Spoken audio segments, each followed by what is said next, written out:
আৰু এনকেটিভিৰ ধাৰাবাহিক বাতৰিৰ প্ৰভাৱ আতাচুৰ পৰা বহিষ্কাৰ উপ সভাপতি মনোজ গগৈ চাকৰি দিয়াৰ নামত ধন সংগ্ৰহ কৰাৰ অভিযোগ মনোজ গগৈৰ বিৰুদ্ধে মৰাদত অনুষ্ঠিত হোৱা জৰুৰী কাৰ্যনিৰ্বাহক বৈঠকত এই সিদ্ধান্ত গ্ৰহণ কৰা হৈছে। সভাপতি মিলন বুঢ়াগোহাঁই, সম্পাদক ভাস্কৰ বৰগোহাঁই, কাৰ্যকৰী সভাপতি দেৱজিৎ গগৈ আৰু লগতে 17জনীয়া কেন্দ্ৰীয় সমিতিৰ বৈঠকত এই সিদ্ধান্ত গ্ৰহণ কৰা হৈছে। সংগঠনৰ তদন্ত সমিতিৰ তদন্তত দোষী সাব্যস্ত হয় মনোজ গগৈ।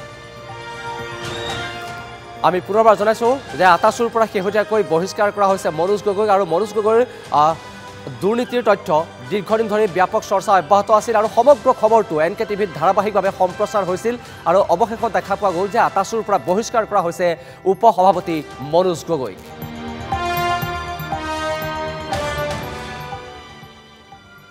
উপসভাপতি মনোজ গগৈ ডাঙৰীয়াৰ যি কৰ্ম বুলি সংবাদ মাধ্যমত আমি প্ৰকাশ পাইছিলোঁ আৰু আমাকো ভুক্তভোগী লোকসকলে ন্যায় বিচাৰি যি পত্ৰ দিছিলে সেই পত্ৰ সন্দৰ্ভত আচলতে আমি এখন তদন্ত সমিতি আমি গঠন কৰিছিলোঁ 5জনীয়া কেন্দ্ৰীয় সমিতিৰ বিষয়বিলাক লৈ। সেই তদন্ত সমিতিৰ প্ৰতিবেদন আমাক দাখিল কৰাৰ পাছত সেই তদন্ত সমিতিৰ প্ৰতিবেদন কিন্তু ইতিমধ্যেই তদন্তকাৰী যিসকল বিষয়বী আছে তেখেতসকলে কিন্তু দোষী বুলি সাব্যস্ত কৰিছে। তৎসত্ত্বেও কিন্তু আমি একপক্ষভাৱে সিদ্ধান্ত নলৈ মনোজ গগৈলৈ আমি টাইম স্বতন্ত্ৰ কেন্দ্ৰীয় সমিতি এখন পত্ৰ প্ৰেৰণ কৰিছিলোঁ যাতে 3 দিনৰ ভিতৰত তেখেতৰ মতামত আমাৰ আগত